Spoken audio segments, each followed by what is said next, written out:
ko daudz zālēs pieļauj. Un tagad es trenējuši presi. Un viņi trenēs presi.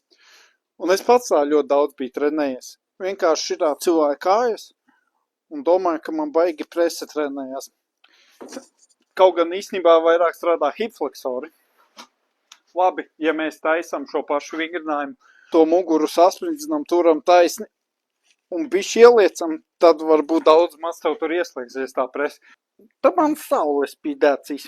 Pats svarīgākais ir tas, lai šis punkts, kur stiprinās presa, un šeit, tā kā sajiet kopā, nu tu viņus savelc kopā šitā.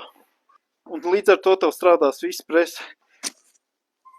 Kas man patīk džimos, kabeļa, ka tu taisi vienkārši un pasties, kā izstās klients pirms un pēc. Tieši es devu viņam vienu vingrinājumu izpildīt, 5 piegājieni, pēc tam jau, ka tu esi pieradis pie slodzes, var likt pat vairāk piegājiens. Ot, tieši crunch, nu, es kaut kur viņu te parādīšu. Un super, bombastika. Piesako.